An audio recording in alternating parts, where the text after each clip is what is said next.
Alrighty, one person is here, which is good enough for me. So I guess I'll just read my blurb about millennial masochism, which could be called woke, which could be called, I guess, a lot of things. But I guess I'm talking kind of about the results that these politics have had on people. So the way that I basically escaped it was to be myself, to be an individual. So the short answer is individualism and not caring about the collective over yourself and your wants and your needs. So I did not pay for the sins of my whiteness, and I never will. My family is a result of immigration, and I have no guilt about my complexion or my thoughts regarding race. When people were busy being immersed in politics, I was busy trying to make my life livable. I didn't have time to sit at Occupy Wall Street. I was more interested in art and music than I was in bending the knee towards white guilt.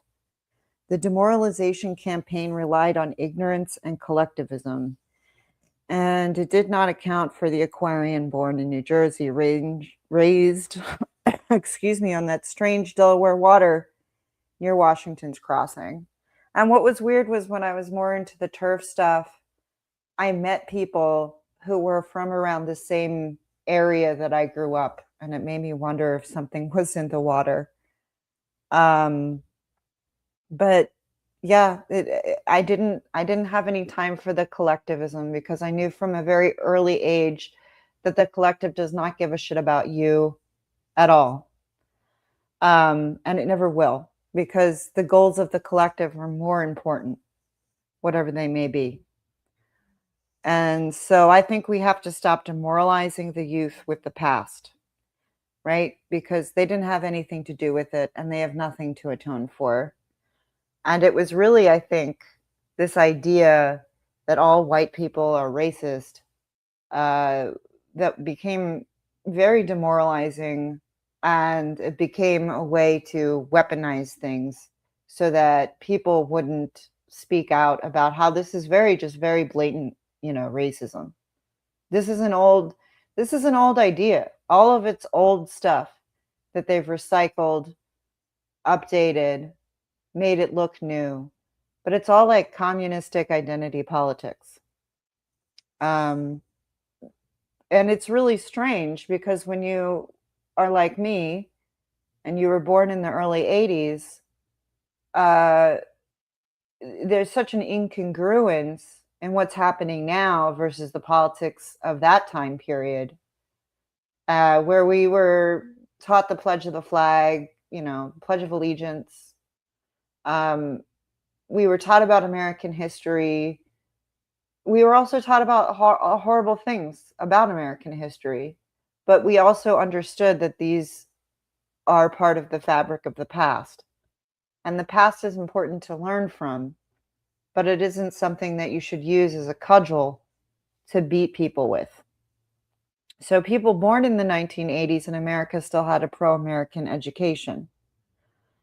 We did the pledge as I wondered what it meant. Who were our forefathers, right? Because I didn't know it wasn't a number. I was confused because I only had one dad. I used to picture them like the butcher, the baker, and the candlestick maker all on a boat together, except there were four of them. We all wrote in cursive in third grade and made homage to the Lenni Lenape in fourth grade by making replicas of their huts and visiting a village dedicated to them. So it's not as if we weren't aware. We read Anne Frank in fifth grade, and I was more interested in having a crush on a boy, on her having a crush on the boy in the novel. Much later on in my life, I went to Amsterdam and saw the Anne Frank house and wondered how someone, a group really, of people could live in such a small space. And the denial of Anne Frank and her legitimacy is kind of gross. It's gross. So anyway, I understood some of the atrocities of the past, right? We had to learn about all of these kinds of things. And I think a lot of my teachers were probably leftists. But at this time period in the United States, I don't think it was so overt. Um, and we still had this idea where America was like a pretty decent place that you could make a life. Uh, so anyway, the Trail of Tears sounded terrible. But in the 1980s and 90s, we also knew that it was the past. We were not guilty of these crimes, and we were learning about them so that we could stop these kinds of crimes from happening in the future. Somewhere it changed. When I came back to teach in the United States, everyone was heavily steeped in identity politics. Kids, also during the course of about the past 20 years, have basically become illiterate with that sight word BS. And I was also supposed to teach them that literature only resonates when the characters look like you. What did we do to education? We made children illiterate, and instead of empathy, we gave them resentment. I don't think the age of Aquarius has time for this shit. Like, we really do not. Collectivism kills. Individual value and self worth is not possible with a millennial masochistic mindset. I believe it's what they, read progressive America hating communists, were banking on with these demoralization campaigns. So that's my little blurb. I don't know. It looks like there are two people here. So I don't know if you're still here. Please say hello if you are. I guess we'll go and look at some stuff on Twitter. I had a whole show planned. I guess it was like last week, and then I didn't feel like it. And one of these, just because this is such a casual channel, if I really truly don't feel like doing it, I won't. But there was that Joe Kent situation. There was all sorts of things. There's an ongoing thing that I like to talk about with concerning assisted suicide, which I'm really not sure what your thoughts on it are. And I don't have a strong opinion formed other than it feels very wrong. And I think after 40 odd years on this planet, when something feels wrong instinctively, I'm pretty sure it's wrong.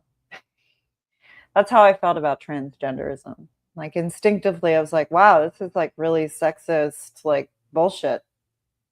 Uh, and generally speaking, your gut, your intuition is not incorrect when you're looking at things like this. Hello, Rismar. Hello, Terry Strange.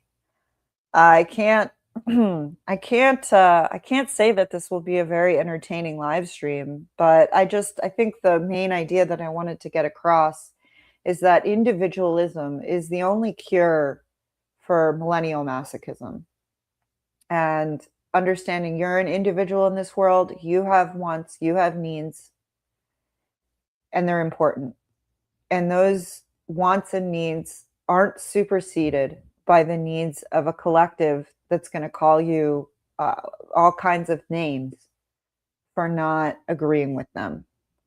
And another way, really, that I didn't become or I didn't succumb to all of this nonsense about, all whites are racist and everything that we've ever done is racist. Everything's racist all the time.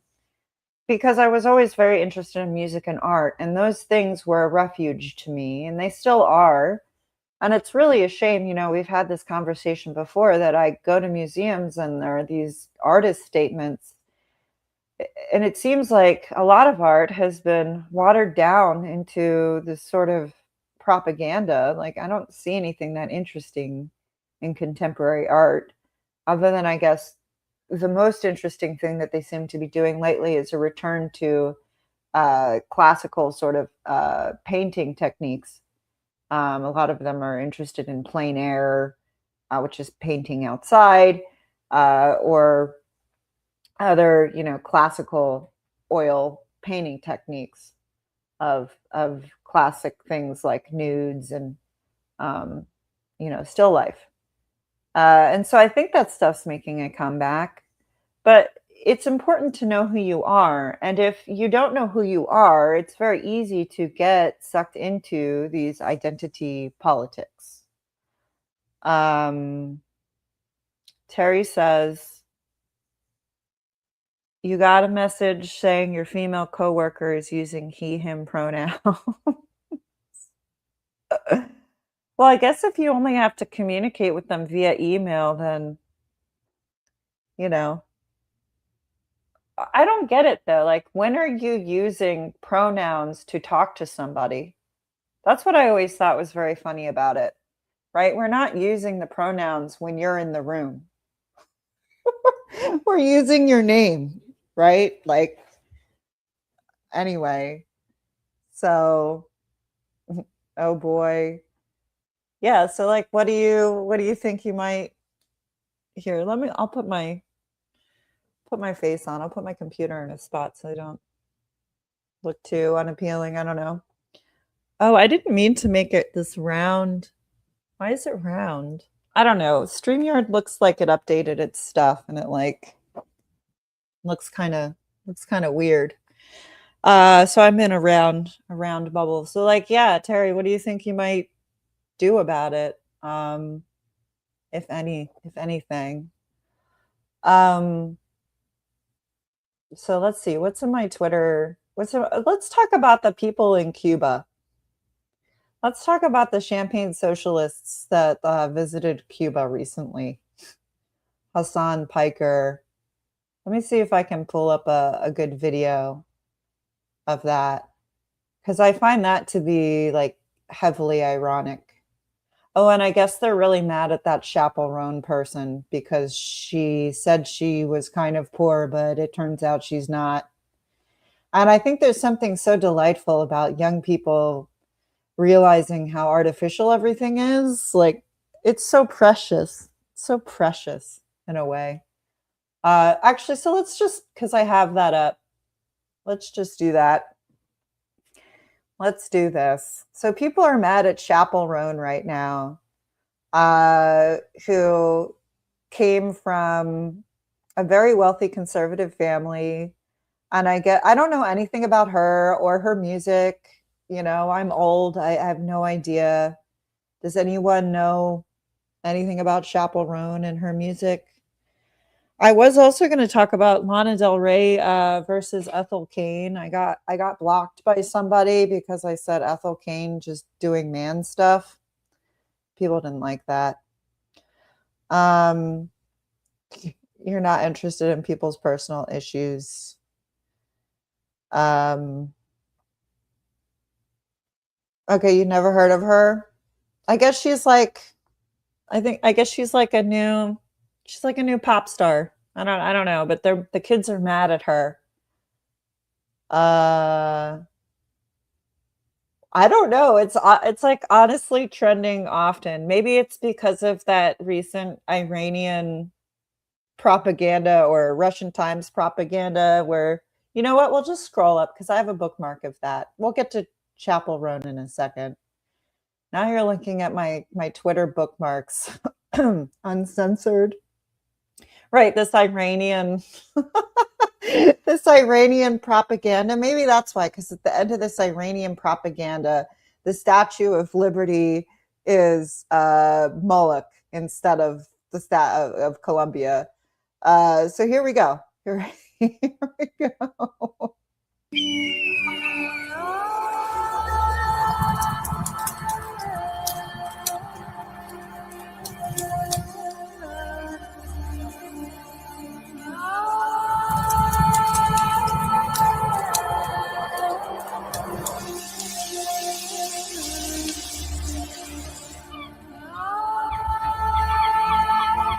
What? Why? Why? What is this? What is this? Like I it's just first of all, it's AI slop. Second of all, it's made by an enemy of the United States. And that's why I really think the demoralization of the American people through a lot of things has been so destructive for us because we can't tell who our enemies are anymore. We're taking this Russian Times propaganda somehow at face value. Like it's all sorts of messed up. Everything's such an inversion.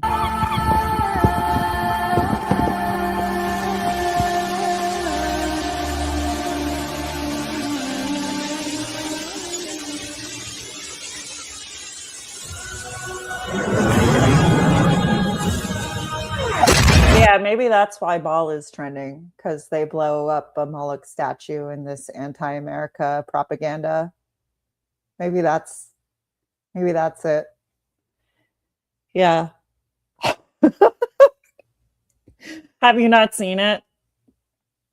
I'm really tired of this anti-America propaganda, by the way, that people are, that's why I don't really talk about Israel or any of that stuff very much because my mind's already made up and no one's going to change it. There are clear allies, and I feel like anyone who talks about Israel in a certain way is just basically absorbed these anti-America propaganda talking points by Islam and communists.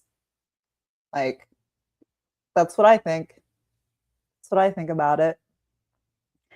Yeah, so maybe that's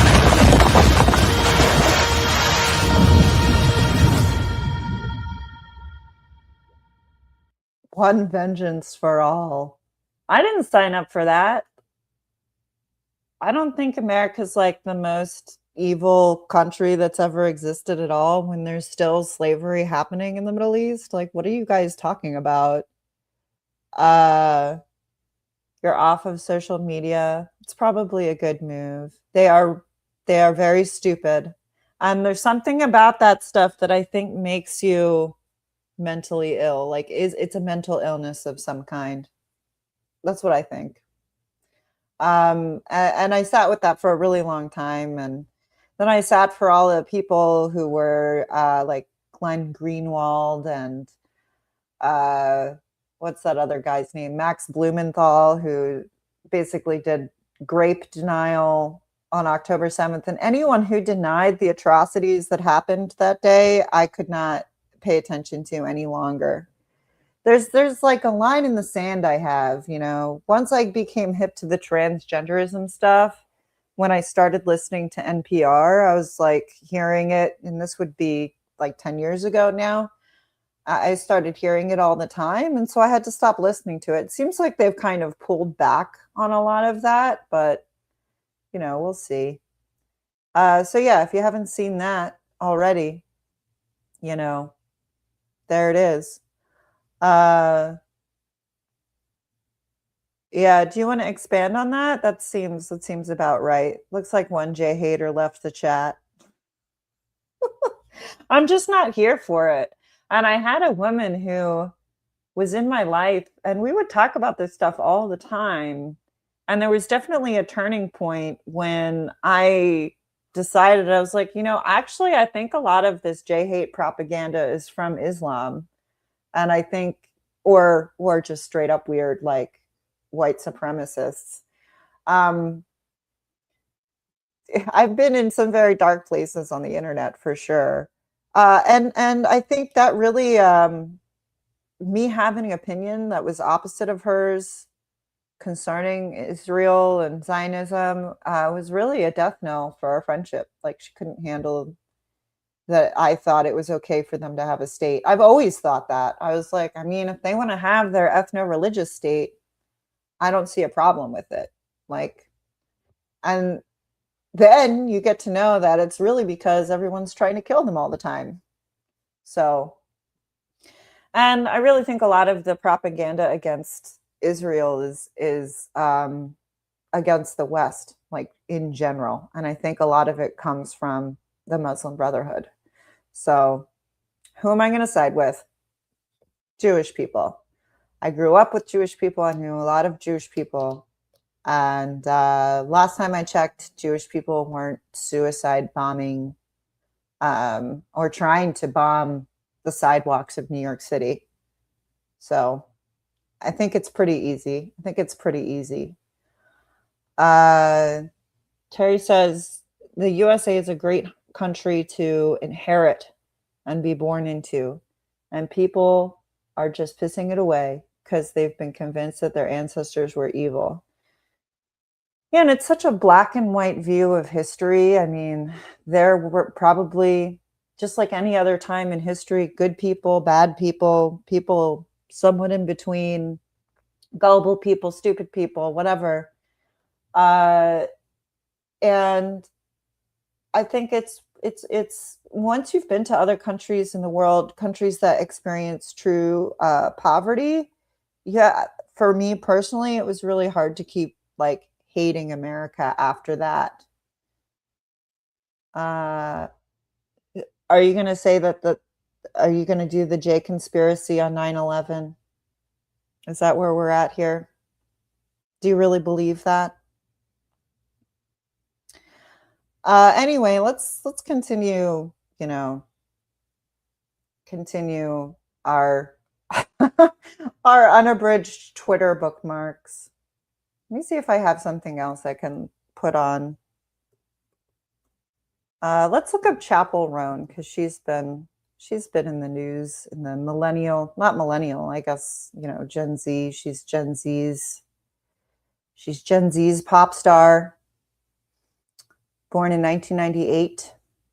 But apparently they were all shocked that she came from some kind of wealth.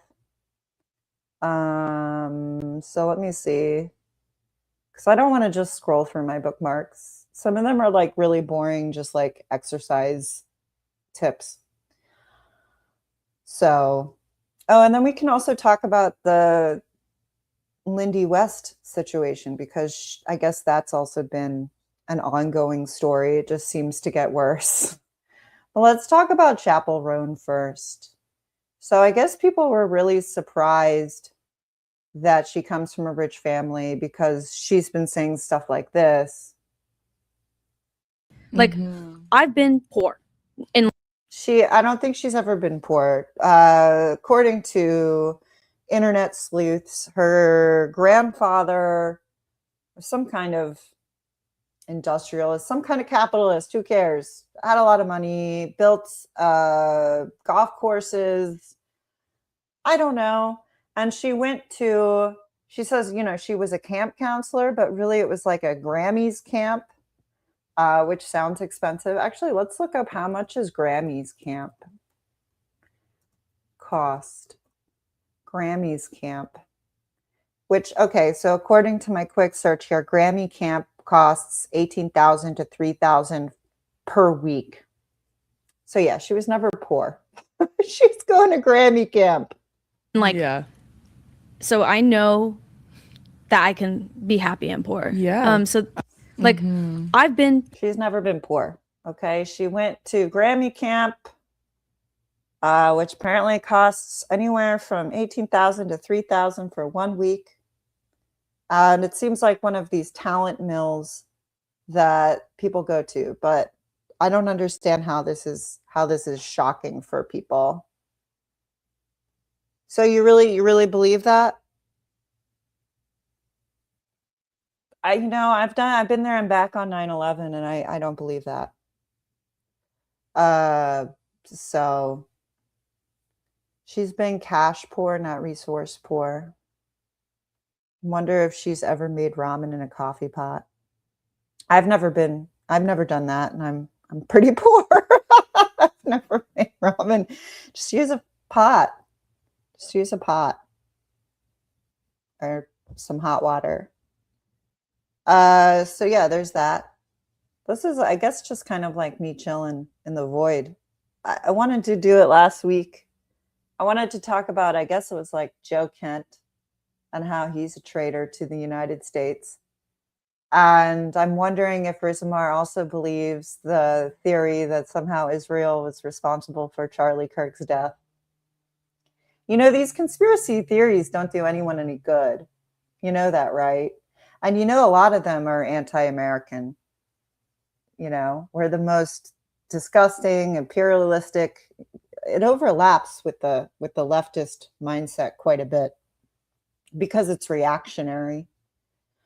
Um, and I just think it's silly. It's silly. It doesn't explain things the way that things. So let's just do the Charlie Kirk thing for a second. I fully believe Tyler Robinson is responsible for that. And I think it negates this conversation that people have to have about how people on the internet, just not just young people, everyone who's exposed to it has a high chance of becoming radicalized by very stupid, baseless ideas. And so to remove the agency of Tyler Robinson from that story is really, it's very unjust. It's very egregious. It's kind of gross. It's kind of gross. Um,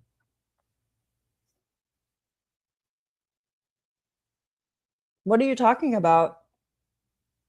Everybody can do J hate. Apparently, it's the quickest money making grift in the book. I don't get it. I don't personally get it. Someone tried to make me hate them. I can't. Cuz I know better. I'm not stupid. And also, Rismar, how old were you when 9/11 happened? Did you live in the tri-state area? Did you see the smoke? Did you see Bush like 5 minutes later say that Islam is a religion of peace because people were rightfully upset? It could have, it could have been an inside job, but to say that it was the Jays, like I know where that theory comes from, and it comes from disgusting like white supremacist Nazi people. So like you can continue to watch my channel if you want, but I really wholeheartedly do not agree. Um, so yeah, the millennials, not the millennials, I don't even know anymore. Younger people are mad at Chappell Roan because she said she grew up poor, but she did not.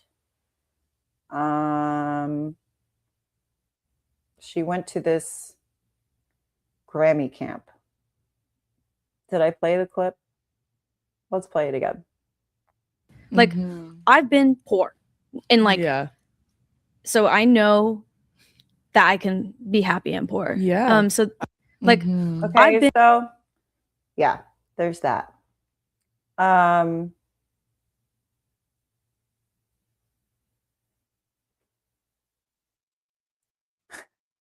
Yeah, I'm not doing this today. I'm not. I've been there and back with all this stuff. I don't care. And the fact that a lot of people make it their life's work to find reasons, there's something wrong. Like, take some responsibility for yourself. Yeah, I know. I know you are. I mean, I don't know what this stream is. If you want to derail it with like kooky 9/11 conspiracies, go for it. But with everything I know about it, yeah, no, that stuff doesn't hold up. And the one person who I watched a documentary who made it and then claimed that it was Israel clearly is a neo-Nazi. So you got to be careful who you're absorbing information from. So Chappell Roan, who I could care less about. Maybe we will just look at my bookmarks. So Joe Kent, I was going to do something about him last week, but I didn't have any energy last week. And so I didn't. And so the big news story was that he resigned and then went on Tucker Carlson like the next day and tried to link Charlie Kirk's death to Israel. And it seems like Mr. Joe Kent here leaked some stuff to Candace Owens. Like, I just like can't imagine like how deranged you must be to work against your own country like this. I looked into him. His first wife was killed by, I believe it was ISIS, was also in the armed forces. And then his other wife, his newest wife, is a gray zone contributor, Max Blumenthal's publication. So I don't trust this guy. I think he's a traitor. And I think anyone with eyeballs can probably see that. And it becomes a really good barometer. You know, if anyone starts saying Zio or Zionist, like it becomes a barometer of your own intelligence, you know? I don't think you're very intelligent once those words come out of your mouth. And it took me a while to get here, but here I am. So, yeah, Think is going to have Joe Kent on. He's making the rounds. And the thing that you have to understand about all of these people is that they've made their bread and butter talking crap about America, whether they're the left or the right. They are reactionary. They are doing it for clicks. And I think they're actually nihilists. Like, I don't think they actually believe in anything at all.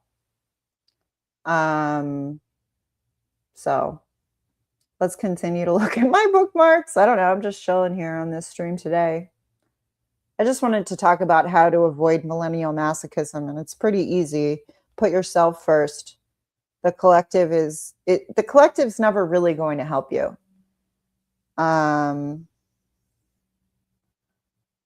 Anyway, and I learned that very early in my life. Oh, let's look at this.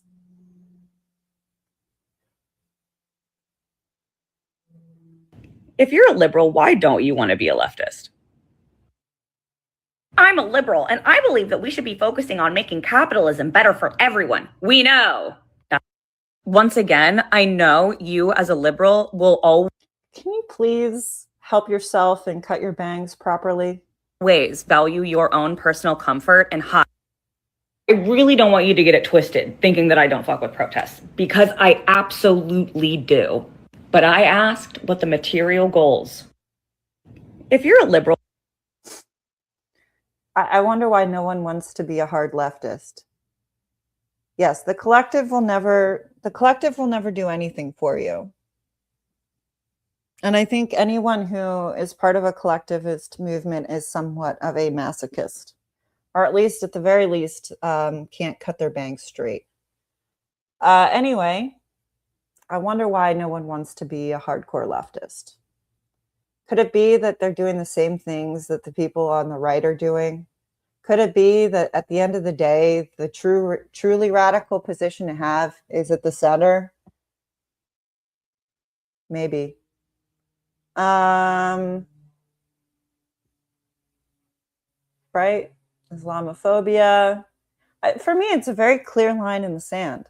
It's very clear to me who's an enemy of my prospering, me being a single white woman who's a little bit older and doesn't have I know Jamie says I'm going to meet some guy. I don't think so. It's been a long time, and I don't see it happening for me, which is fine, because I have other things that I could do, that give me joy. So it's very clear to me. It's very clear that this guy right here means me harm because of who I am. Okay. And even though the atheists don't like this, the reason that we are the way we are, the reason that we liberals, classical liberals, accept atheists as human beings is because of the undercurrent, the underpinning of Christianity to our whole ideology here in the West. Like, you're allowed to exist as an atheist. If you were in the Middle East, you would be murdered. It's just so clear to me. It's clear which culture values intellectualism, which culture values the same things that I do. And that's not to say that there aren't insane little tiny cults in any religious faction. You can find crazy Christian cults. You can find crazy Jewish cults. You can find crazy, Black nationalist cults. There are crazy cults in any demographic. But they are the extremists, and they're really generally the people we look at and say, yeah, I don't think I want to be like that. Jamie is a romantic. I gave up on that. I gave up. I am also a romantic, but I gave up. It looks like I'm meant to devote my life to other things, and that's okay. Yeah, I need more on the Cuba. This was the euthanasia stuff. Here's more about Chapel Roan. I know a smear campaign when I see one. Guess lesbians can't love their grandpas now. Wow, you guys are bored. Rampant lesbophobia. So what if she comes from money? Wow, unemployed final boss. You're just jealous. Where did she say she grew up poor? Like, I've been poor. I guess her team's tried to scrub it from the internet, but she still has interviews where she literally said she grew up in a trailer park. I've been poor. And as someone who also grew up in a trailer park in the Midwest, something about her story doesn't sit right with me. My family and my friends are awesome because they support me so much. Most of their hobbies don't really involve music. Every one of us has different talents. Like my sister's really good at cooking. I couldn't ask for a better support system. It's amazing and I love it so much. I love cooking because I think that is fun. I love Missouri so much. It is like my favorite state. Not just because I live in it. I just love how clean the air is and how I can just like go take a hike in the woods. I love like the farm and the cows. In an interview not that long ago, she said she loved the fact that she lived in a trailer park. And like, you know what? It's incredible that they could fit a whole cow farm and a big ass house in that trailer park. Like, I've been poor, so I know that I can be happy and poor. Yeah. So incredibly poor that there are still interviews from 2017.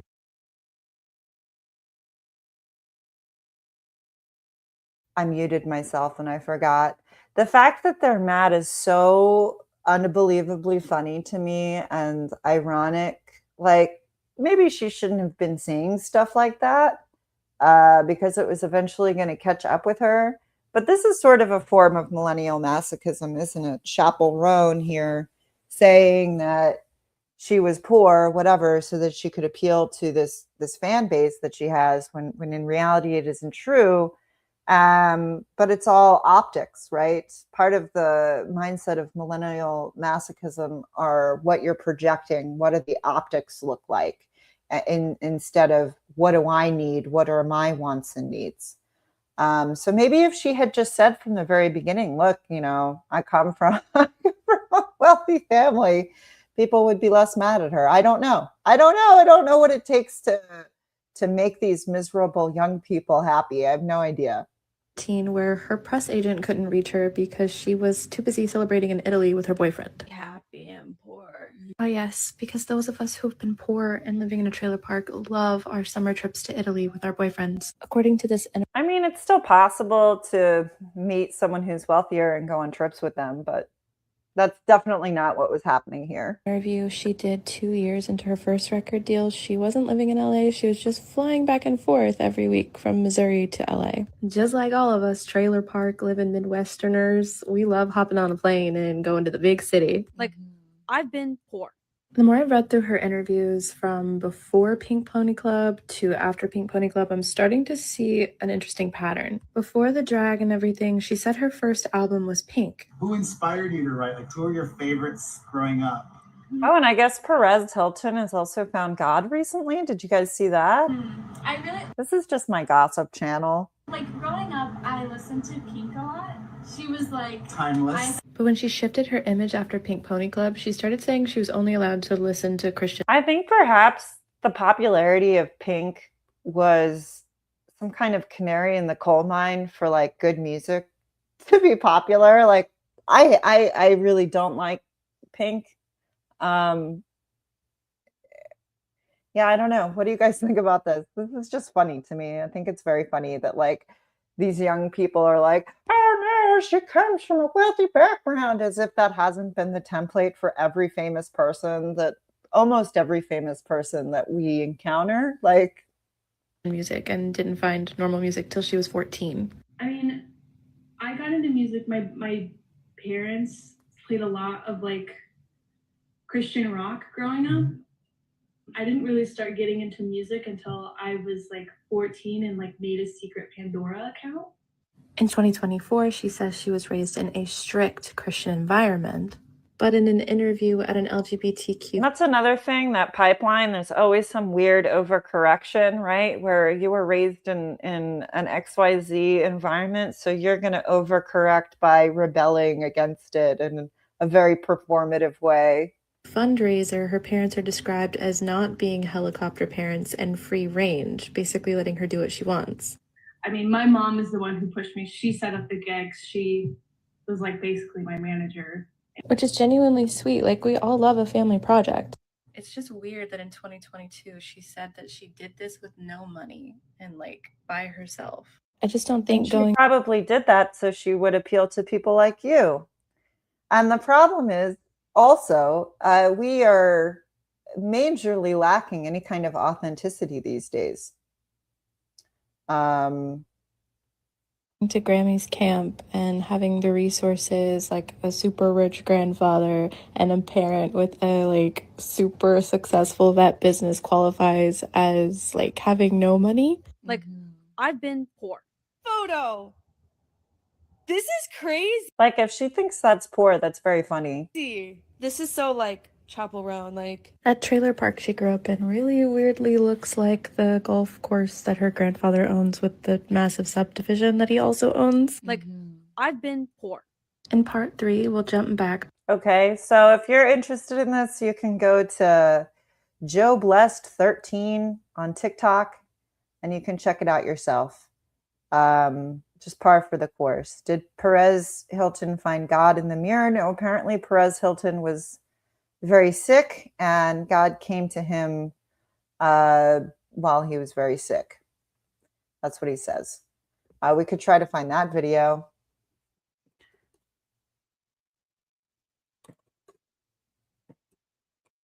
Perez Hilton God. Here it is. Here it is. This is Perez Hilton's moment. One of the most special things about this experience is that God presented himself to me. It was not a feeling. God presented himself to me. And I grew up Catholic. I was baptized, had my communion, confirmed, went to Jesuit school for 7 years, but I was never a believer until now. God presented himself to me and then did something that I could only call miraculous. And I was very lucid.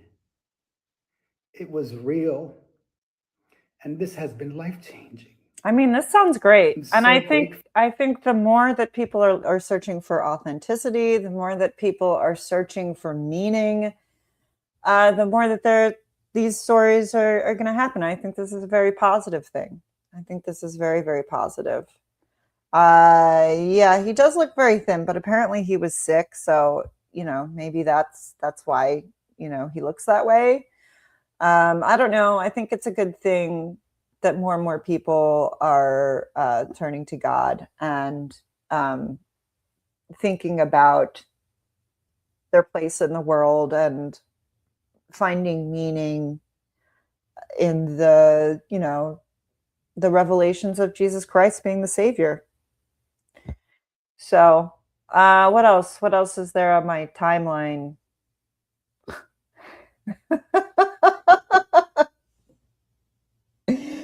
Should I make fun of the Irish today? Is that too low? Is that too low of a bar? Perez Hilton stops being a silly goose. So I guess this has been on the timeline where, but we'll just play it. We're just chilling, right? It's the Irish Americans that, get me. You know what I mean? They come over here. Why are they all in a marching band? Do you know what I mean? St. Patrick's Day. Why are they in a marching band? I mean, it's like they're like, I'm reconnecting with my ancestors from Ireland. It's like, the tuba is not part of our heritage. You know what I mean? Because you've called ahead. But we turn them upside down, we shake them out for coins, and we sell them these fucking caps. This is Ryan Casey. He has posted a series of tweets about his recent trip to Washington, D.C. to meet with a number of right-wing politicians so that he could raise the alarm about the direction Ireland is headed in. He says he wanted to highlight the importance of maintaining and preserving Ireland's historical homogenous society. And I'm saying, no thanks. If it's all the same to you, no thanks. No, thank you. So this is about Ireland, but you could make the claim for a lot of Western countries that someone like this woman here has been programmed to hate her heritage, like what Terry was saying earlier. And that's the only way that this works, isn't it? Is if you've been programmed to hate where you come from, who you are, you have that masochism, and then it's weaponized to the detriment of your own self. To the homogenous society. Thank you very much. I dare say that Ryan Casey himself is a cautionary tale of what happens when you have a fairly narrow gene pool. What do you think is going to fucking happen if we narrow the gene pool? Though you've barely got lips as it is. Do you know what I mean? Virtually half of Ireland's population was wiped out during the famine, and it still hasn't recovered. We're actually an underpopulated country. And yeah, a lot of you came to the United States, also suffered racism. And now the people in Ireland get to make fun of the American Irish who come to see where they came from. It's pretty sick. Like, I don't have anything good to say about any of this. Go after them. Maybe the British didn't do enough.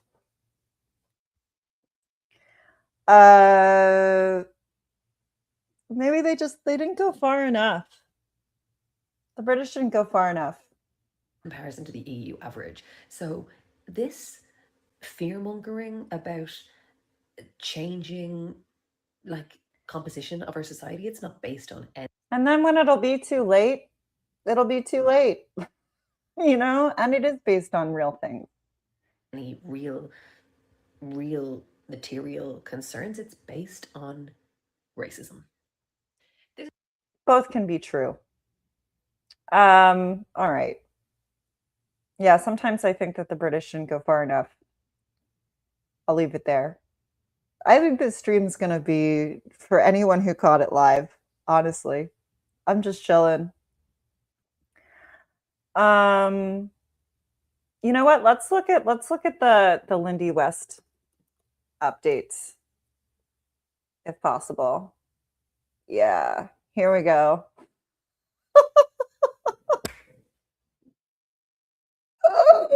Lindy, if you're listening, which I know you're probably not, because I'm a Nazi and I'm a bigot and I don't agree with any of your politics, but this man hates you. Please leave him. Please show both of these people. So I did, apparently the story, I did the stream on Lindy West a couple of weeks ago. I had no idea how big this story was going to be. It's one of my most watched videos currently. And I think the reason it resonates with everyone, because despite whatever politics you might have, if you're a woman and you see this relationship from the outside, despite whatever politics you have, you know that this woman is being used. It's very easy. It's very in your face, plain to see. She's being used. Apparently, her entire family also relies on her for a paycheck. I've seen stuff like that. So this is him with her on her birthday, and this is him with the other woman on her birthday. Lindy West, leave now. Leave now. It's not racist to want your country, to not want your country overrun with foreigners living off your taxes. Yeah, it's not racist. Who cares? I don't call me racist then. I don't care. It doesn't hold any currency. I guess a lot of people are upset because they found old tweets of Mamdani's wife where she uses the N-word. She uses Nigga, and it looked like it was kind of funny.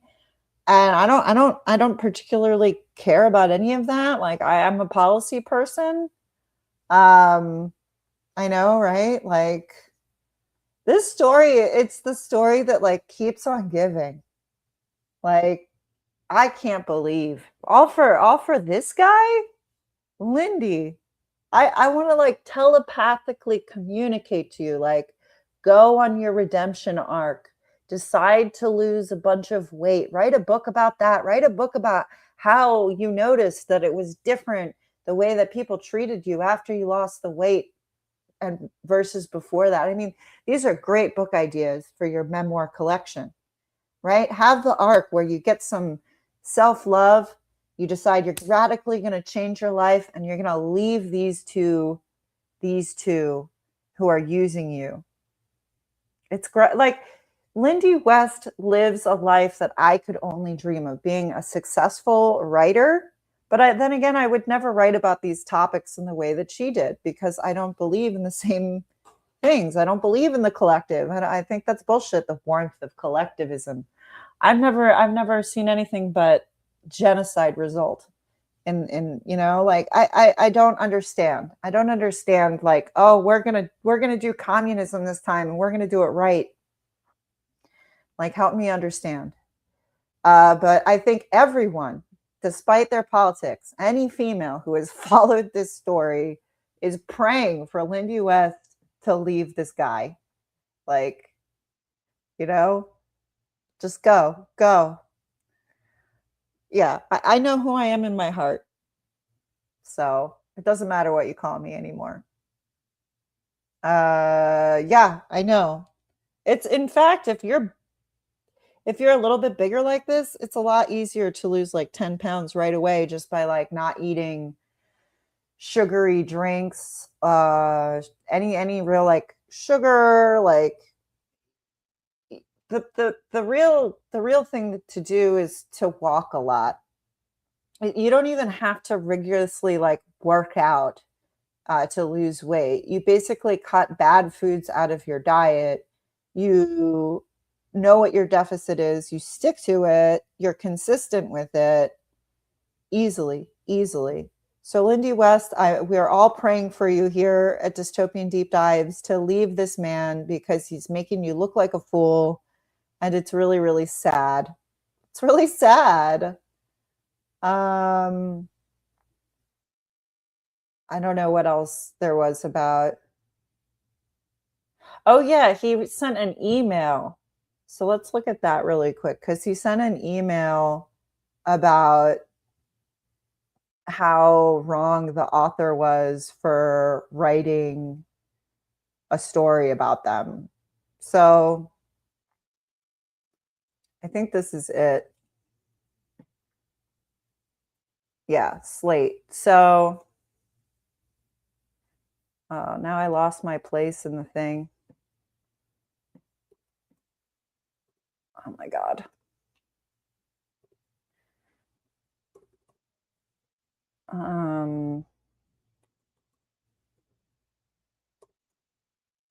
Here we go. So this writer wrote about Aham and Lindy West, and I guess he emailed the writer. Let me see if I can find what she says. Okay, so this is the email that this writer received from this really great guy that Lindy West is married to. I'm not even going to say your name because it sounds like me responding to a sneeze. Anyway, Sachi's Saturday morning email from him. She got the email the Saturday after the story in Slate ran, and this one's from him, and it says, "That was such a shitty thing to do, Sachi. You intentionally skewed the story to fit your own bitter narrative.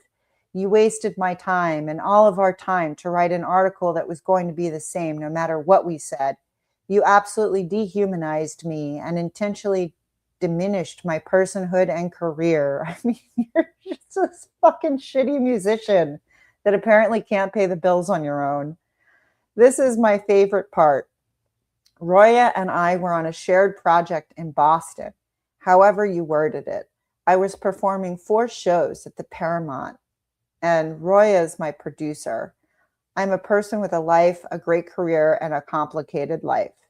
and you boiled me down to a cheater who was on a school project making dioramas or some shit because you are mad about your life. You barely wrote about the book. You just wrote rage bait articles specifically designed to direct hate towards me.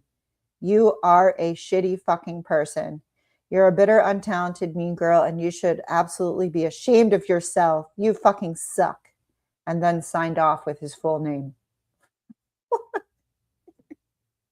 Come on, guys. Come on. What an evil guy. What an evil, evil guy. Yo, what's up, Sooth Broth? Yes or no? Did the Jays do 9/11? Apparently that's where we're at in the chat. We were just discussing Lindy West and how this is the story that keeps on giving.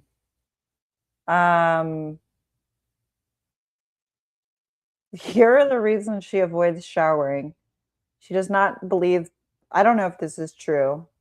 I don't even know. All right, where are my other bookmarks? See, half of them are just like, do these yoga poses. This is a response to Mamdani's wife using the N-word. People that are excusing Rama's tweets are the people that are not directly targeted or affected by it. An excuse being, oh, woke wasn't in yet. I was woke at 13 for not being anti-black and disrespectful. Like, do you guys care that Rama Mandani, when she was 15 years old, wrote NIGGA on one of her posts? Like, is this like important news? Is it? I don't know. Explain it. What? White liberals being so okay with it, saying it was her past, that's how she's gonna grow. Oh, my disrespect is her growth. Okay. The psychological damage that concept has on people of color, is so deep, you guys wouldn't even think to comprehend it. People that are...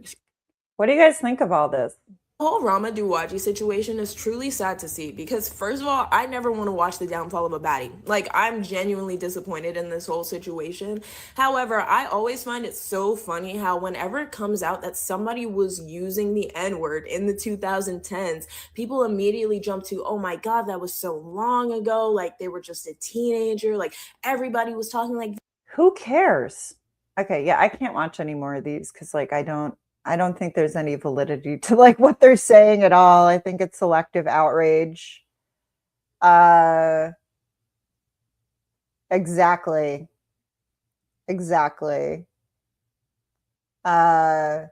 So yeah, I think this is really funny. I think it's really funny, these young people that are so brainwashed by these identity politics. And like, we can't decide, like, is this like not a big deal? Is it a big deal? I don't think it's a big deal if she was 15 years old and she used NIGGA, and like, who cares? But, you know, with the grievance politics that we're in, that's why when people are like, yay, woke is dead, I'm like, are you sure? Are you sure? Because it seems like these grievance politics are still very popular amongst selected people. Let's do Hassan, who showed up in Cuba in like a really, really rich outfit. These glasses alone apparently cost one of my paychecks. Like, what's really funny to me is that tacky stuff like this is somehow also really expensive right now. Like, sometimes I really think these designers are like playing a joke on rich people. Like, these are tacky. I know, right? Grow up. Well, they're so corny, are they not? Like, ew. What is all the worst fashions like coming back about? Like, these were not cool then. They are not cool now. They will never be cool. I'm not an authority though, so he shows up to Cuba wearing, there was like a whole outfit breakdown of his that I'm trying to find. Yeah, this shirt.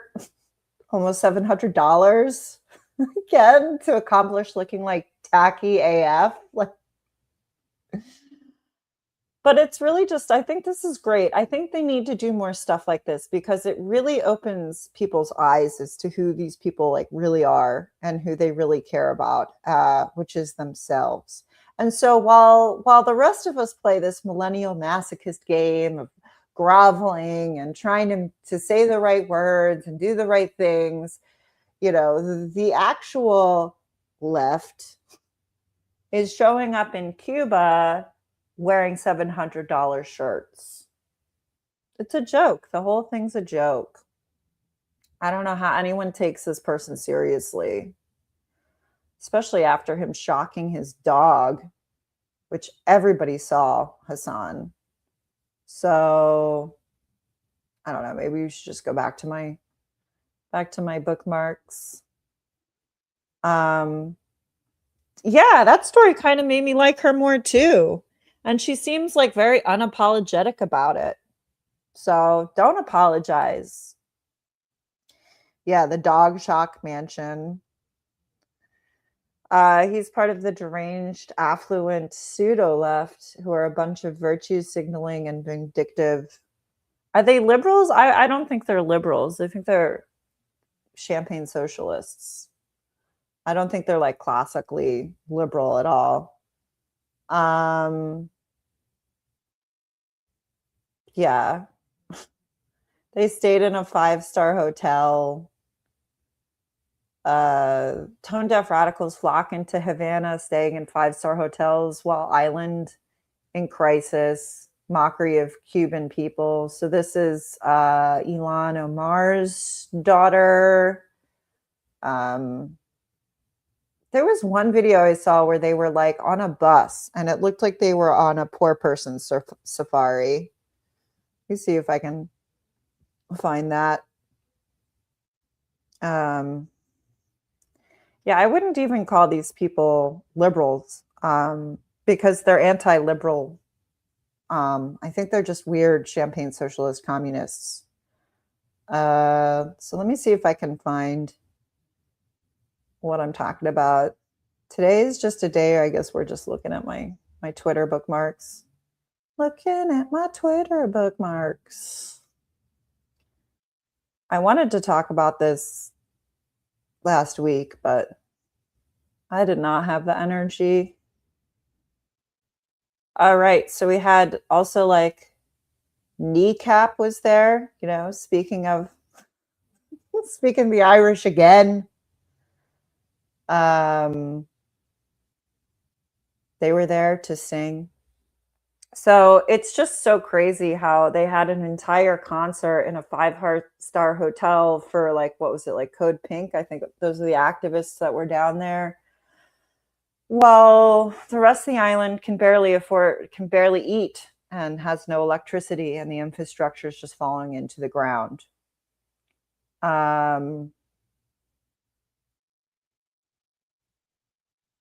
Right. They are not genuine people, but I don't think they're really liberals either. I think they're nihilists. I think they're just nihilists. Yeah, they did not interact with any of the locals. So let me try to find what I'm talking about. I have so many stupid bookmarks here. Here we go. Here's one.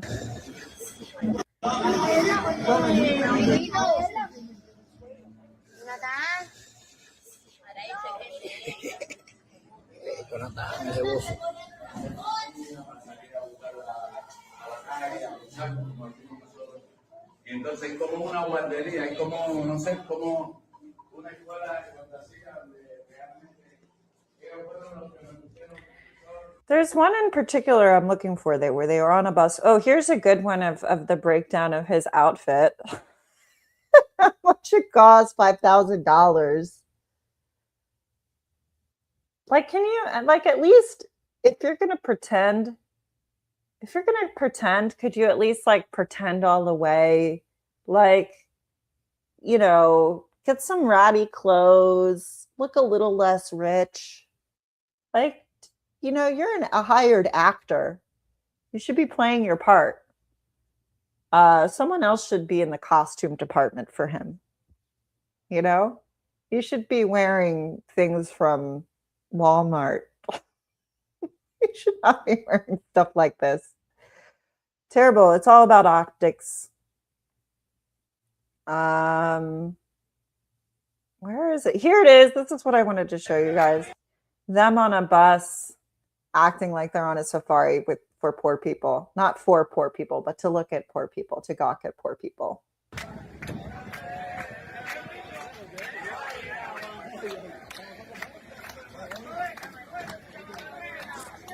I'm this person smoking a cigarette unenthused.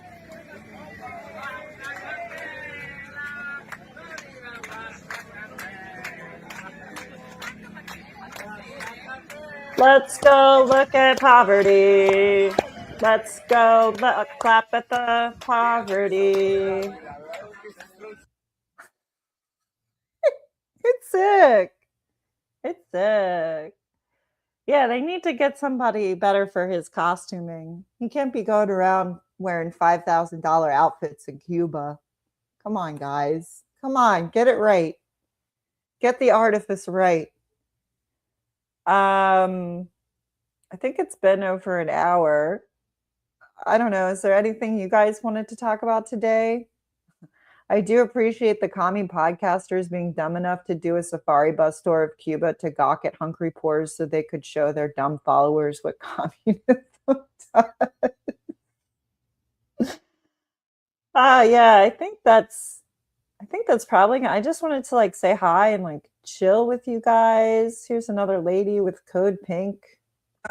So we're returning from Cuba to the United States with heavy hearts because we've seen such conditions that people are living in where they have to figure out what they're... And your visit did nothing.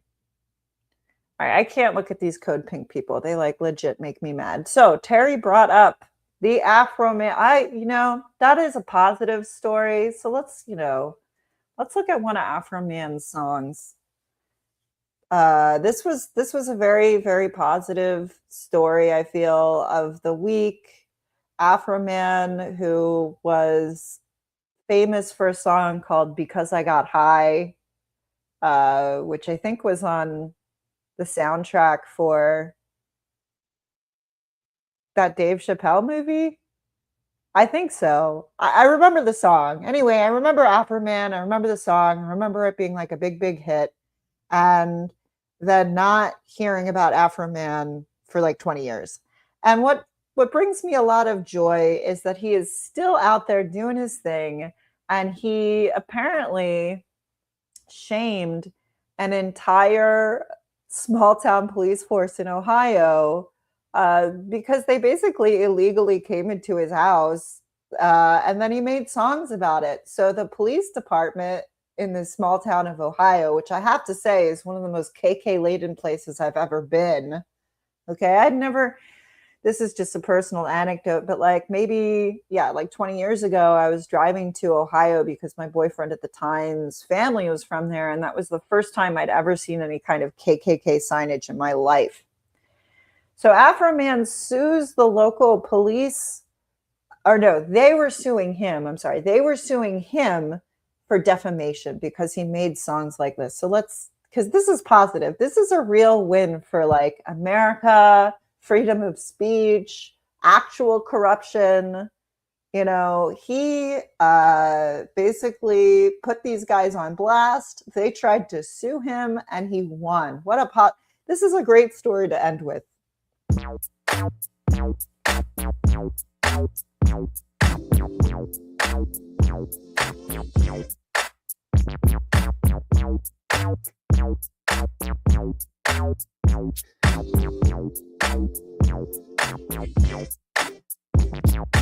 Randy Walters is the son of a bitch. Yeah, that's why I fucked his wife and got filthy rich.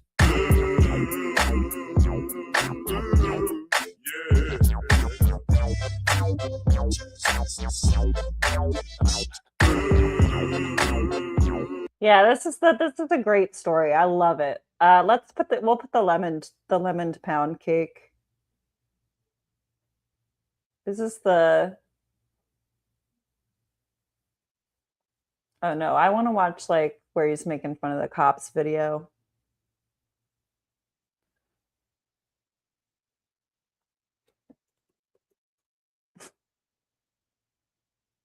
Here we go.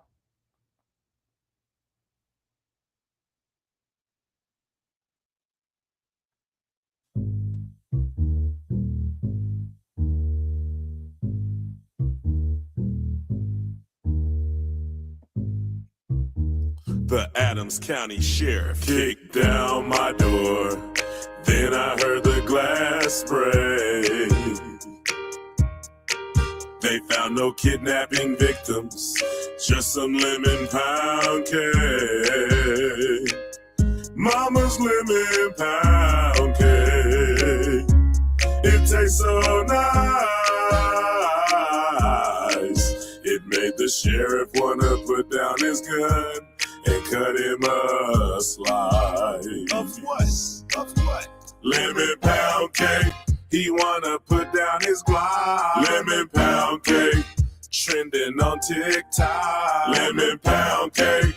He's a family guy. Lemon pound cake. The munchies because he got high. Lemon pound cake.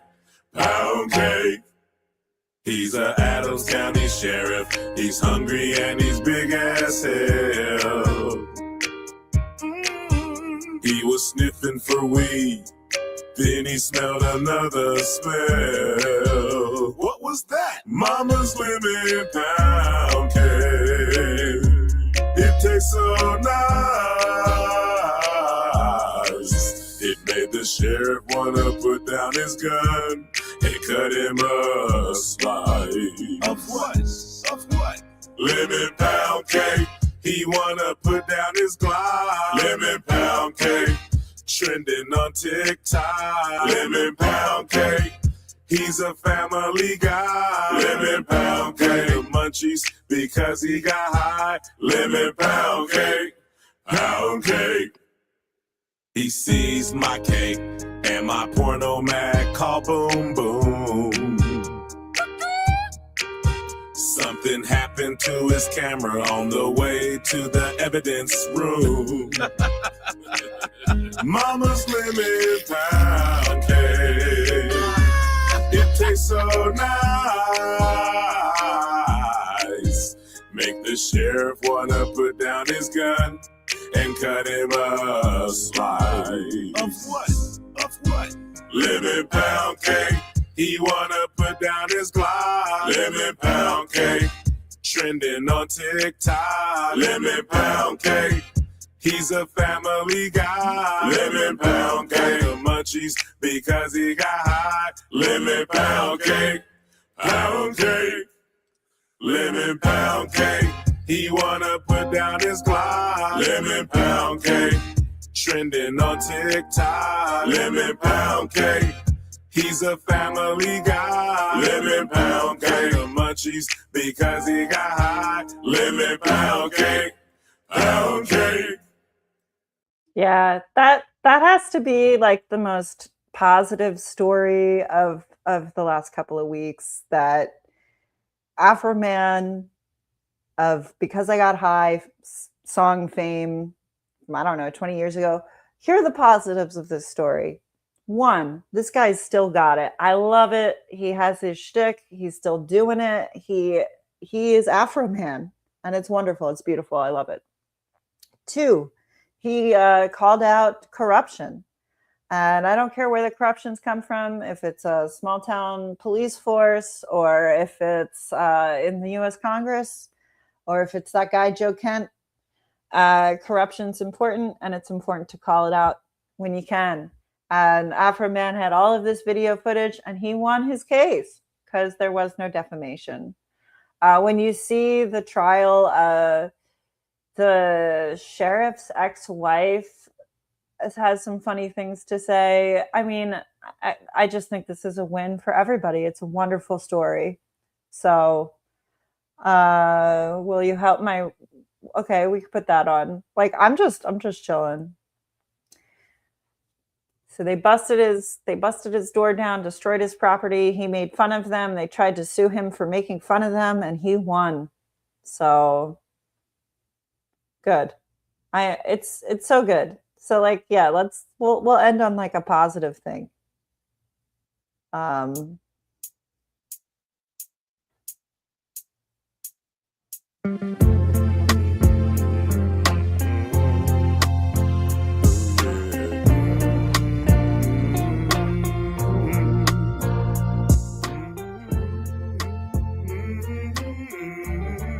Yeah, I've seen that video, and honestly, like, maybe you shouldn't be on stage close to a performer.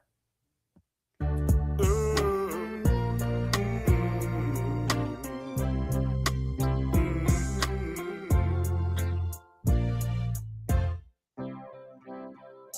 you help me repair my gate? Will you help me repair my door? Did you find what you was looking for? Will you help me repair my gate and door? All right, we're not going to listen to the whole thing because I actually like the other one better. But this is a positive story. And I think it also proves that if you live in America, even though I'm never going to deny that there are racist people in the United States, okay? But what's positive about this story is that it shows that you can do something about it. You can make fun of them. They can try to sue you, and they're going to be, you know, he won. He won. This is a positive outcome. It's funny when I go over the GIF, it does that with his arm or the thumbnail. So we'll end it on a positive. But yeah, I saw that video, and she shouldn't have been on stage. She looked kind of like freaked out that anyone was on stage near him. Not an excuse, but I'm just calling it like I see it. Yeah, I think that's going to end it. So the way to fight millennial masochism is to be an individual, to put yourself first, and not let the collective call the shots, and not let the collective make you feel bad for things that you cannot control, like how you were born. So,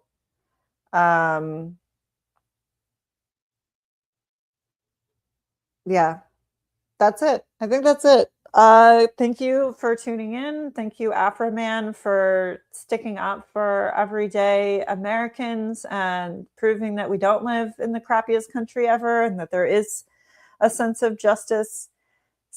My personal conspiracy theory is that because Dave Chappelle also lives in Ohio, that he helped support Afro Man, and it's a nice little conspiracy that I've made up in my own brain. Like, whether or not it's true, it's just something I like to think about.